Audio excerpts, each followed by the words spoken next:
Bonjour, bienvenue. Alors j'ai changé de caméra au fait. J'ai filmé sur mon portable et là je suis revenue sur mon ordinateur. Voilà.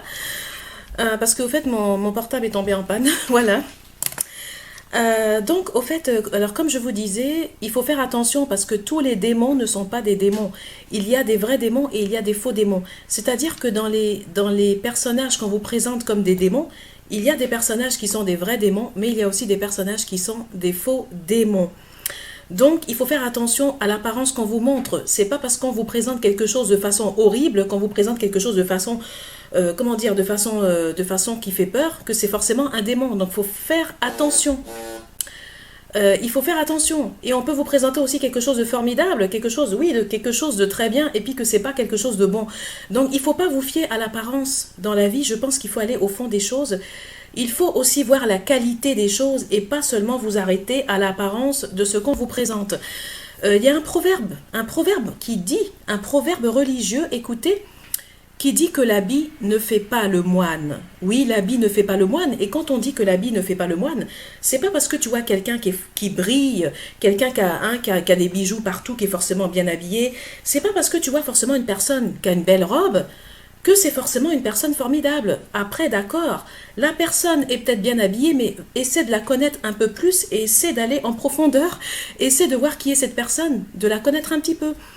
Bon, bien sûr que ce n'est pas une personne parfaite parce que personne n'est parfait sur la terre, on a tous des défauts, bien sûr que la personne ne sera pas parfaite, mais essaie de connaître la personne, essaie de voir les qualités de la personne, qu'est-ce qu'elle peut t'apporter de positif.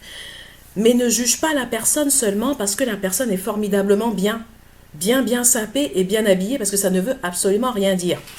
Donc, les démons, c'est un peu pareil. Un démon, quand on te dit que c'est un démon, c'est pas forcément un démon, ça dépend. Et tous les démons ne sont pas méchants. Incroyablement, tous les démons ne sont pas méchants. C'est-à-dire, il y a un proverbe qui dit que tous les démons ne sont pas méchants. C'est-à-dire que ce n'est pas forcément parce que quelque chose est représenté de façon très effrayante que forcément c'est quelque chose de mauvais et de méchant.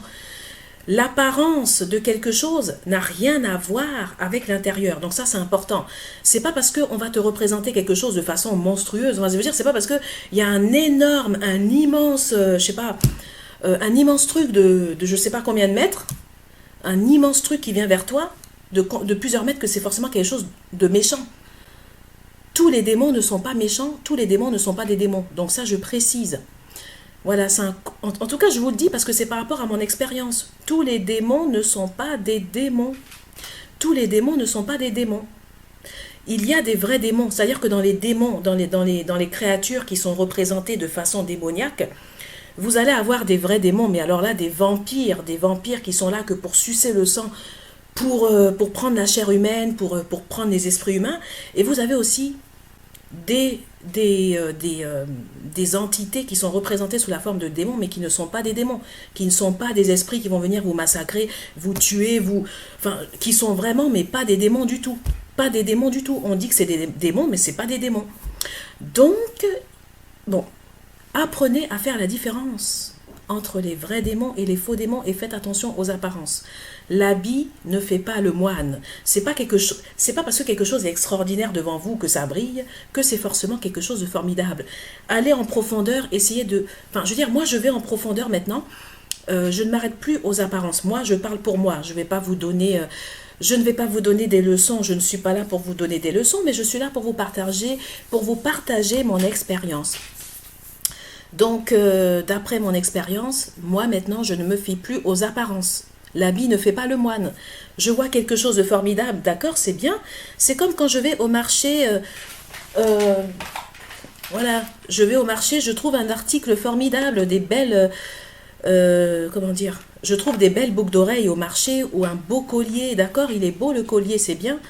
Mais je regarde si le collier est solide, parce que c'est bien d'acheter un collier qui est formidable, et puis arriver chez vous, paf, tout le collier se défait et tout roule par terre. Et c'est un collier, au fait, à 4 sous, mais non seulement à 4 sous, mais un collier qui n'a aucune qualité, au fait. C'est un beau collier qui brillait, qui était formidable, et quand vous arrivez à la maison, vous regardez que c'est du n'importe quoi, et que le collier, tout est cassé et c'est tombé par terre.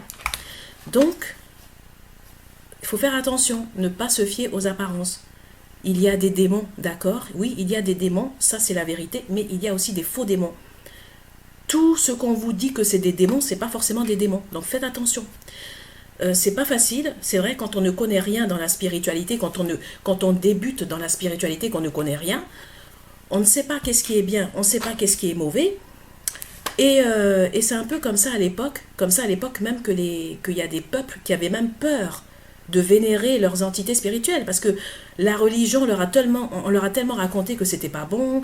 Dambala Wedo c'est un démon, Erzuli Freda machin la sulfureuse, Erzuli Freda aux mille aventures, ben, des choses, alors que je veux dire, Erzuli Freda, c'est une entité spirituelle, mais Erzuli Freda n'est pas si...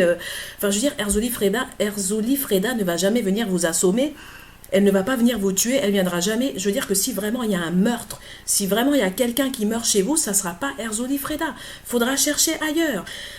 S'il y a une personne qui meurt chez vous, ça ne sera pas Papa Leba. Faudra chercher ailleurs. Si vous avez une personne qui décède, ne venez pas dire que c'est Dambala Wedo qui l'a tué, parce que c'est du n'importe quoi. Dambala Wedo, c'est une entité spirituelle protectrice. Dambala Wedo ne va jamais venir vous massacrer, il va jamais venir vous tuer.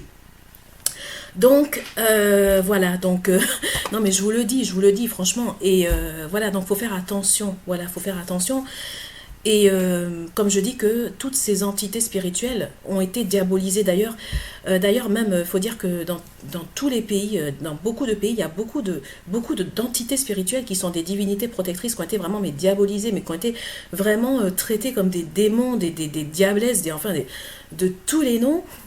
Et même la sulfureuse, la fameuse Erzuli Freda, qu'on dit qu'elle a plein d'amants, que c'est une sulfureuse. Erzuli Freda, hein, Erzuli Freda avec sa petite robe qui a plein d'amants. Non, Erzuli Freda n'a pas eu tant d'amants qu'on raconte. Bon, elle a peut-être eu une personne, elle a peut-être divorcé, d'accord, elle a eu un deuxième, c'est tout, mais faut arrêter. À un moment, je pense qu'il faut arrêter, quoi. Erzuli Freda n'a pas eu 10 000 mecs, elle n'a pas eu 100 mecs, elle n'a pas eu 50 mecs, elle a 50 mecs, elle n'a pas eu 20 mecs, et elle n'a même pas eu 5 mecs. Donc la sulfureuse, l'histoire de la fameuse sulfureuse Erzuli Freda qui fait tomber les mecs, franchement, c'est du n'importe quoi. Voilà. C'est du n'importe quoi. De toute façon, les hommes, si vraiment Erzuli Freda, on dit que c'est une entité spirituelle, c'est une divinité, mais si Erzuli Freda a vraiment vécu pour de vrai, si vraiment c'était un être humain sur la Terre, je sais pas, je sais pas à quelle époque, peut-être un ou deux hommes qui l'ont aimé dans sa vie. Mais après, Erzuli Freda n'a pas eu une centaine de mecs, une cinquantaine de mecs, une quarantaine de mecs, comme on peut raconter la sulfureuse Erzuli Freda devant qui tous les mecs s'effondraient, en tombaient en... Non mais n'importe quoi, n'importe quoi. N'importe quoi, je veux dire même aujourd'hui, après je dis pas, mais voilà, donc ça c'est un petit peu aussi la religion, toujours transformer les divinités en sulfureuses, surtout quand il s'agit des femmes, c'est incroyable. Ah, Erzuli Freda, ben c'est Erzuli Mapiang, Erzuli d'Antor, elle a eu combien? 50 amants, mais n'importe quoi. En tout cas, Erzuli d'Antor, franchement, c'est une divinité, mais si vraiment elle a été aimée, il y a peut-être 2 hommes qui l'ont aimée dans sa vie, c'est tout. Hein. Et encore peut-être que son premier mari est décédé et que c'est peut-être pour ça que, je sais pas, qu'elle a été obligée de se remarier ou je sais pas, ou peut-être qu'elle a jamais été mariée, j'en sais rien. Donc voilà. Donc en tout cas, franchement, déjà, spirituellement, ça peut vous aider d'apprendre à faire la différence entre les vrais démons, les faux démons, de vous remettre en accord avec votre spiritualité, de regagner, de retrouver cette spiritualité qu'on vous a enlevée, parce que c'est un droit. Quand on vient au monde, on a le droit d'avoir son identité, on a le droit d'avoir sa culture, on a le droit de connaître ces divinités spirituelles qui sont en contact avec le Dieu universel. Donc au fait, déjà, la spiritualité, je dirais, c'est important de savoir l'ordre de la spiritualité, parce que quand on s'adresse à Dieu, il y a une façon de s'adresser à Dieu. On ne s'adresse pas à Dieu n'importe comment. Moi, par exemple, je sais pas, je veux dire, je veux faire une prière, je vais pas venir me planter tout de suite et m'adresser à Dieu directement. Dire, voilà, Dieu fait ça, Dieu fait ci. Parce que ce n'est pas comme ça. Et si je le fais, ma prière ne marchera pas. Parce que Dieu ne me recevra pas. Parce qu'on ne s'adresse pas à Dieu comme ça, directement. Déjà, il faut déjà établir le contact. comme c'est une sorte d'initiation avec Dieu, il faut que Dieu te connaisse. Il faut déjà que tu aies l'habitude de t'adresser à lui, que tu aies l'habitude de le prier.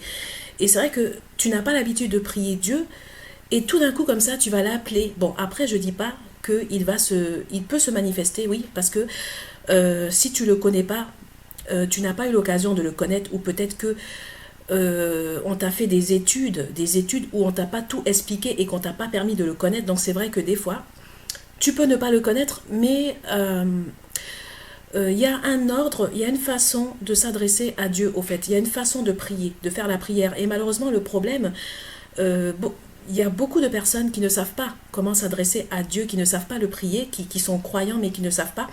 Et moi, c'était mon cas. C'était mon cas, c'est que pendant des années, j'allais dans des églises, pendant des années, on m'emmenait dans des églises. Je perdais mon temps les dimanches, les samedis à l'église. Des fois, je me rappelle, j'avais même pas le temps de faire mes devoirs. Il fallait que je rentre rapidement le dimanche après la messe. Et en fait, moi, mon problème, c'est que j'ai été élevée dans une famille vraiment, enfin, une famille de religieux, une famille de curés, une famille de prêtres.